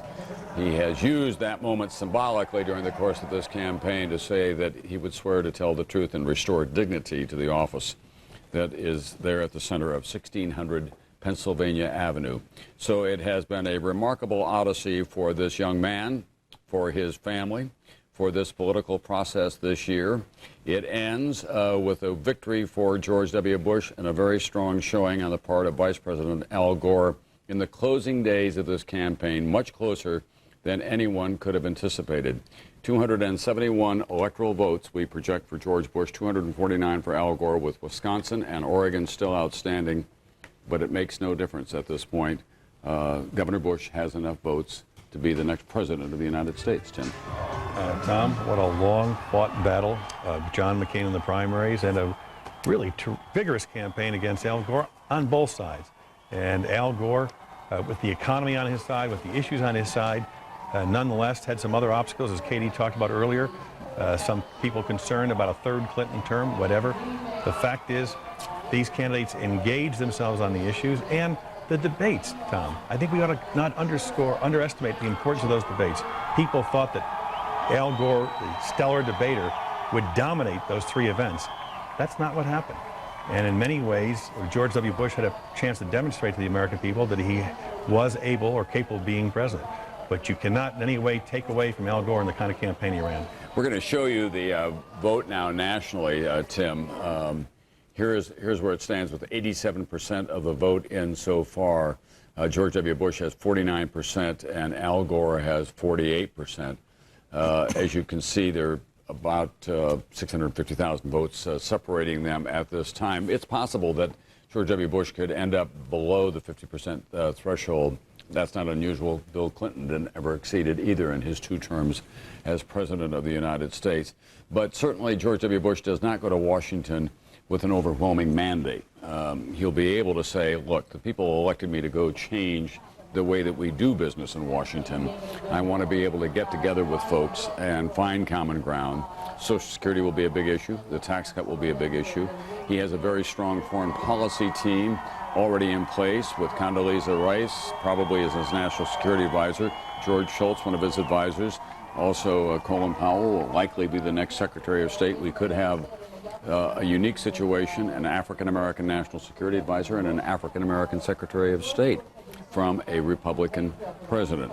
And then it's a question of what Trent Lott and Tom DeLay on Capitol Hill and Speaker Hastert, how they want to do business with him, what their order of priorities are. And Dick Gebhardt and Tom Daschle. Yes, because they have a strengthened hand here as well. Again, because the country has been so divided here about what they wanted for a president. Katie? But as you know, Tim, George W. Bush really campaigned on the premise that he could be conciliatory, change the tone in Washington, be in the middle and let the two sides work together, as he said he did as governor of Texas. So I think that he's going to go in with that conciliatory attitude, and people will be expecting it, and I think be open to it, because he's made that such a cornerstone of this campaign. And he's going to have to convince his 2 fellow Texans, Dick Armey and Tom DeLay, that compassionate conservatism is what he really wants to achieve. He has been very pointed in saying it's both the Democrats and the Republicans who have poisoned the atmosphere. Dick Gebhardt's an interesting situation. He passed on running for president this round because he was convinced he could become Speaker. Now, what does he start thinking in terms of 2004? Right. We mentioned Hillary Clinton already. Another bit of piece of history. This is a first father-son team to be president since the Adams sons. We now have 9 women in the United States Senate. We've already elected 3 new women senators tonight: Hillary Clinton, Jean Carnahan, and Linda Cantwell. And perhaps in Michigan, Ms. Stabenow has a chance of being elected as well. We will have 12, maybe 13 women in the United States Senate. Katie Couric? Which is exciting because, you know, in years past, we've heard a lot of brouhaha about the year of the woman, and it really hasn't come to fruition. So I think this is an exciting opportunity, sort of to lay the groundwork for future generations and future female politicians. And if, in fact, George W. Bush is the president for the next 4 years, there is a woman in the United States Senate as a result of tonight by the name of Hillary Rodham Clinton, who will be looking hard at the presidential nomination of the Democratic Party in the year 2004. 2004 could be a watershed year for women running for president. We don't want to get ahead of the game, obviously. And she promised to serve a full 6-year term. So did her husband when he was governor of Arkansas, by the way. And he went on a tour of the state and asked to be relieved from that commitment. But I have a feeling, and Tim and I were talking about this, she may be less ambitious than we think in terms of her presidential aspirations, because she got a lot of lessons from healthcare about changing things slowly and doing things incrementally. And I think she's going to put that into practice once she gets to the Senate. We're just been told that Vice President Al Gore and his wife Tipper will be appearing in 20 minutes. They have been a great team during the course of this campaign. Whoever would have won tonight, there was going to be a broken heart on the other side, obviously, because both families have made such a strong effort. The children were involved on the Al Gore side, obviously. Texas Governor George W. Bush had his wife Laura at his side and his whole family, his mother Barbara, who was very strong, and his father. This is for him, whether they say it out loud or not, a very sweet moment, and there may be even a small twinge of revenge that they could be feeling because he was turned out of office by Bill Clinton, and they were so appalled by the behavior of the president in the final term of office. That's Washington, D.C., with the Washington Monument just behind. That's the grand, matchless scene from what they call the Truman Balcony on the south lawn of the White House. 1600 Pennsylvania Avenue, bathed in soft light. No troops or tanks in the street tonight. We have had a change of power. It's been one of the most closely fought elections in recent memory. An electoral victory that at this moment is just one above what was required. And yet, so far as we know, the country will accept the judgment of the people, even though we are divided by states and even by popular vote. And this country will move forward into a new century. It really is quite a remarkable act, and so many people participate in it who come from so many lands, representing so many ideologies and so many beliefs and so many different aspirations for the future. So now it's in the hands of this Texas governor, George W. Bush, who was raised as the eldest son of a family that has been prominent in public service. His grandfather, after all, was a member of the United States Senate. His father, president, vice president, CIA director, United Nations ambassador. He was the chair of the Republican National Committee under Richard Nixon, and he was a member of Congress. He has a brother who is the governor of Florida tonight and who is still welcome at the family table as a result of how things all turned out there. So it's been quite a remarkable night. We want to show you again what is going on in the state of Texas and Austin outside. People are awaiting the governor. David Gregory. Well, Tom, we understand we're just a couple of minutes away. We're monitoring the same picture that you are, waiting to see Governor Bush as he approaches. The crowd obviously so excited after waiting for 7 hours to get this result. We understand that now the President-elect Bush, along with Governor Bush of Florida, his parents, the other President Bush and Barbara Bush, as well as Laura Bush, are in the living quarters of the governor's mansion, working the phones to the last before they got that result from Florida.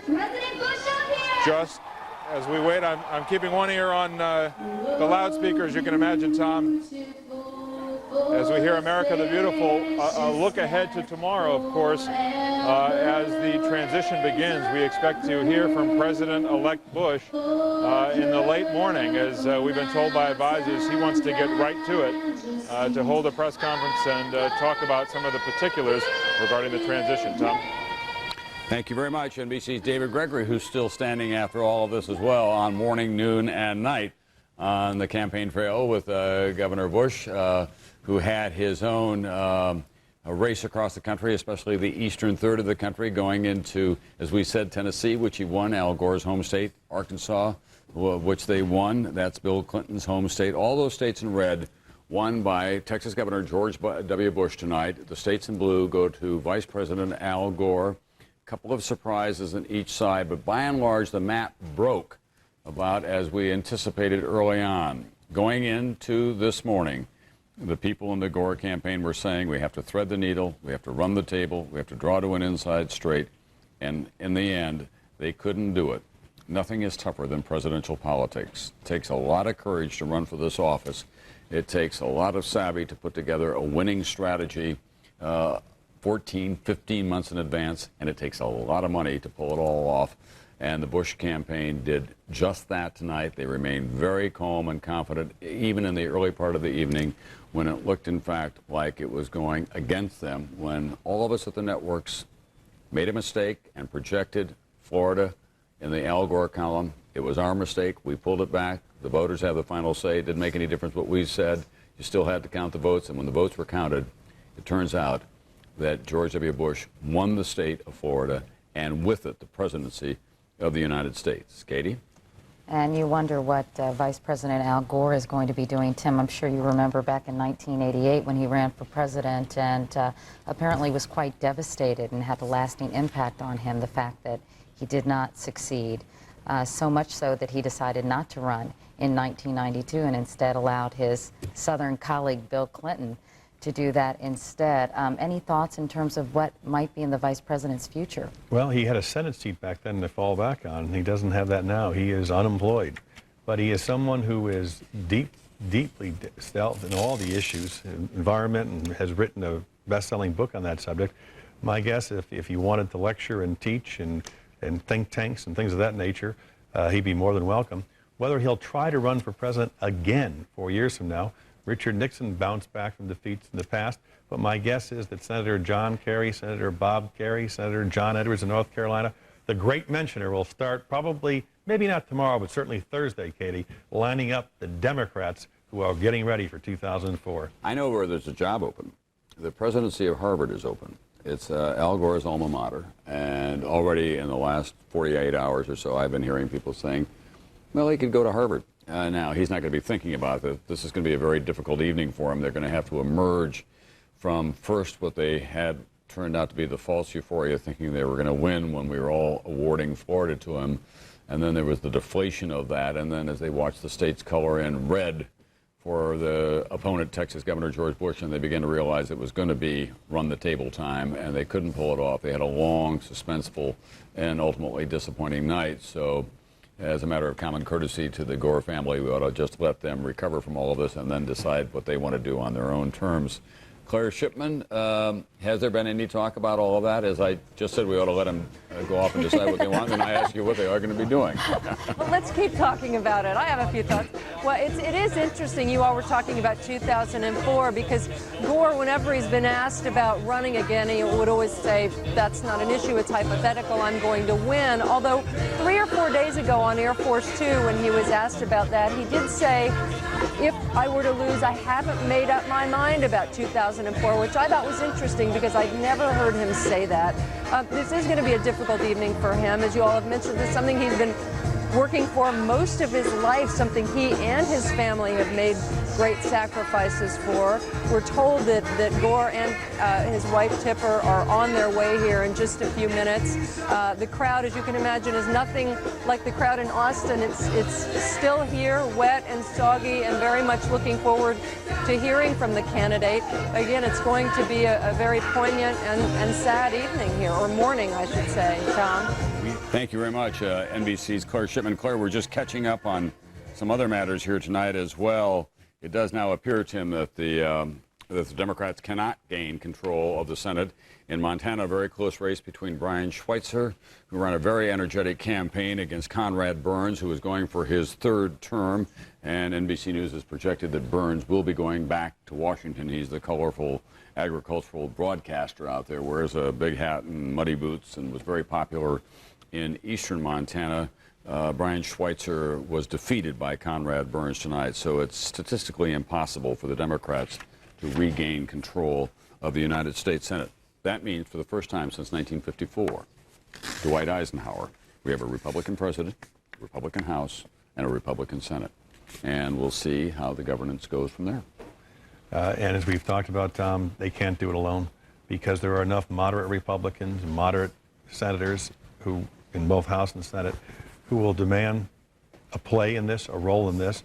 And George W. Bush has, as Katie pointed out so importantly, has made a centerpiece of his governance in Texas, that he reached out to the former Lieutenant Governor, Mr. Bob Bullock, reached out to Democratic leaders, and in order to make Washington work, you're going to need Trent Lott, Dick Armey, Tom DeLay, Dick Gebhardt, and Tom Daschle all in agreement. A very, very, very important task and difficult task ahead. It is quite remarkable that a man who had no real political aspirations of his own suddenly finds himself president of the United States after 2 terms, 2 incomplete terms as governor of the state of Texas. He ran for governor after his father was defeated. His brother was, everyone thought, more interested in politics and probably a better candidate at some point than George Bush had been. He is, by his own admission, not a man of great intellectual curiosity. He is much more of a kind of people person. He knows how to put together coalitions and how to get things done. And how to delegate, which is so important because we saw Jimmy Carter as an incredibly bright president and lovely man and quite formidable former president, but had a very difficult time surrounding himself with competent people and delegating. A couple of things worth pointing out. Dick Cheney is now the Vice President of the United States, a man who proved to be, I think, a great assist to George W. Bush during the course of this campaign, but he does have not a good heart history in terms of his health. We have 2 oil men, in effect, running the country.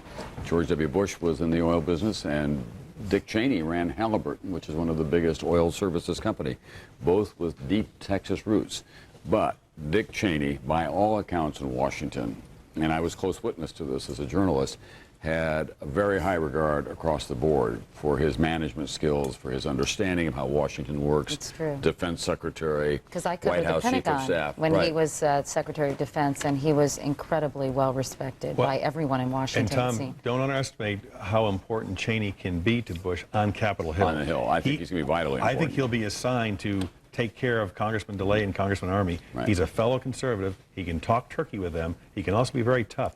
He's also a former White House Chief of Staff for President Ford. Right. It's going to be quite interesting with Dick Cheney as Vice President, Colin Powell as Secretary of State, Condoleezza Rice as National Security Advisor. Who plays that role of Chief of Staff? Because those are 3 real players who want to be involved in everything. And I'm not quite sure how that will work in terms of a staff operation. It's going to be interesting to see how Hollywood reacts to all of this, because Lynn Cheney, Dick Cheney's wife, is a PhD in English literature, and she has been really one of the most outspoken critics of revisionist history in America, the quality of entertainment that we have. Political correctness. Political correctness, and that's also been a great cause for President-elect Governor George W. Bush as well. Let's go to NBC's David Gregory now, who has been covering George W. Bush during this entire campaign. He's there in Austin tonight. David, what was going on in the governor's mansion with the family after they made that hasty departure from the Four Seasons restaurant and got back to the mansion to see how, in fact, they were doing? Well, Tom, you saw some of the videotape that the assembled pool shot, and you saw Governor Bush in there with his parents, President Bush, Barbara Bush, of course, his wife, Laura. Jeb Bush was also in the room. They were working the phones, talking to their organization throughout the country, and we've gotten word in the last few minutes from some aides who are inside the mansion that this is, I think it goes without saying, a pretty jovial scene at the moment. Everybody shaking hands, just the immediate family there, including the president-elect, his twin daughters, Barbara and Jenna. He's talked a lot about them, but not in the context of the campaign. You remember during the convention, he just hoped they'd write their old dad via email as they have started college. Well, they are in the mansion tonight. Their lives have changed as well, as their father is now the next president of the United States. A lot of handshaking, no doubt. A lot of relief, too, as this night went down to the wire in a way that not even they expected. I was told some stories this week by top aides who said, you know, you may believe it's just spin when we're so confident, but this is a man who is a very confident man who back in South Carolina, you remember coming off of the defeat in New Hampshire, Governor, now President-elect Bush, polling his advisors, asking how big the margin of victory would be. He outguessed them all, saying it would be higher than anybody thought, and he believed he'd win all along here. At least that was his public face, and he's been proven right, Tom. Thanks very much, NBC. David Gregory. A couple of statistics to bring you up to date on. Nationally, 80% of the precincts have been counted so far. George W. Bush has a lead of about 500,000 votes, but there are a lot of votes to count in the state of California, where Al Gore, we think, was a substantial winner. About 40% of the precincts in California are still out. So it is statistically possible that Al Gore will win the popular vote in this country, but that George W. Bush will win the electoral vote. That could still happen. But at this point, it seems unlikely that there would be any kind of serious challenge from the Al Gore team, because they knew the rules going into all of this, and it's still a reach for Al Gore to get ahead of the governor on the popular vote. Also, we're told tonight that in Michigan and Nebraska, the Democrats are ahead by 6,000 votes in the race for the United States Senate. So once those are in, the Democrats could be 2 or 3 or 4. They will not take control of the Senate, but we could get to a 50-50 proposition. In Nebraska, it's Ben Nelson, who's the former governor, replacing Bob Kerrey.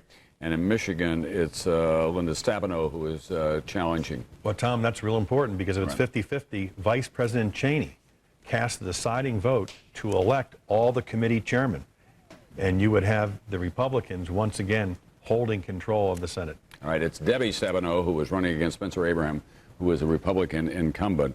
So that's where that stands. Katie Couric, it's been great having you with us tonight. Thank you very much. We liked it so much that Tim and I are going to come have breakfast with you in the morning at some point. Oh, good. Well, I'm looking forward to that. Meanwhile, I'm going to go get a couple of hours of sleep. Yeah, I'll buy, no problem. Oh, okay, you buy. And it's worth saying at the end, as we looked at that Bush family gathered there, that's an American political dynasty. We have one who's a former president of the United States, one about to be president of the United States, another one who's the governor of the state of Florida, who probably has presidential aspirations of his own at some point, and Governor Jeb Bush's son, who was such a big hit, the kind of Ricky Martin of politics, has political aspirations, obviously, as well. As I watched Barbara Bush, I thought just that. She's sitting there on the couch saying, this is my husband. Right. He was president. Right. This is my eldest son. He's going to be president because my second son delivered the state of Florida for him. Extraordinary. That's a very proud mother. I'll say. Yeah, that's a pretty good collection of government pensions. I mean, that's one way to look at it. Let's go now to Mark McKinnon, who is down there in San Antonio. Mark, we can have a little fun at this hour, I guess. Tell us what it was. Go ahead. Unbelievable. I mean, we feel kind of like the Lazarus campaign. We came back from the dead tonight. You know, there was a time tonight when Florida went south, when really internally we just, I mean, it was kind of a death blow because we knew that Florida was key. But it really came down to the first brother, and the first brother came through. It's, you know, Jeb came through after taking a lot of hits earlier tonight. Jeb did it. So, you know, we owe it all to Jeb.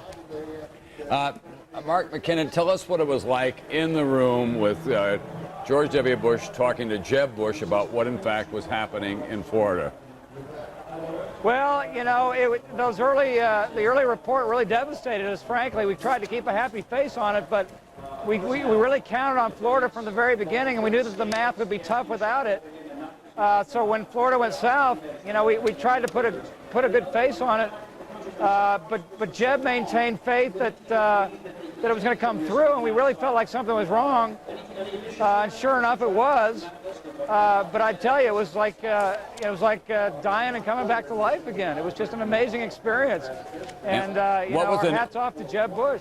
What was the next phase for you after Florida got pulled back by the networks, who have not just egg on their face, but a whole omelet? Well, then we got involved in some very fuzzy math. You know, we tried to cobble together a lot of very creative math, and we thought we could do it. But as it turned, I don't know the final returns, but as it turns out, I don't think we could have done it without Florida. No. And we hoped that we could. After Florida went south, we tried to do the math, and we thought maybe we could put it together. But as it turns out, Florida was the key, as a lot of people thought it would be. Katie? Yes. Hi, Katie. Hi, how are you? Congratulations. Mark, thank you very much, and give our very best to the President-elect, the Governor of Texas, and his entire family. Congratulations to Governor Jeb Bush as well. We know that those family celebrations will be a lot happier and a lot more inclusive now that, in fact, Florida is colored red. Thanks very much. Okay, that's Mark McKinnon, who was one of the media masters for George W. Bush. In fact, he was involved in that scandal that has not been resolved. I mean, not that he was involved or responsible for it, but his name surfaced. There was that debate tape for debate preparations that ended up somehow in Tom Downey's hands who is a great friend of Al Gore's. It was turned over to the FBI. The FBI has been investigating. My guess is by tomorrow it'll all be forgotten because it doesn't make any difference anymore. We have a new president-elect of the United States, and we have still to hear from him, and we have still to hear from Vice President Al Gore and his wife Tipper. Meanwhile, Katie, Jeb Bush, before I go, must be feeling, Tim and Tom, a lot of vindication because he was sort of seen as not quite pulling his weight in the state of Florida. On the spot, as we say. Yeah, wow. And I think he's feeling, I'm sure, a sense of enormous pride tonight. I mean, in every family, there's always that sibling rivalry over who should be making their beds or doing the dishes.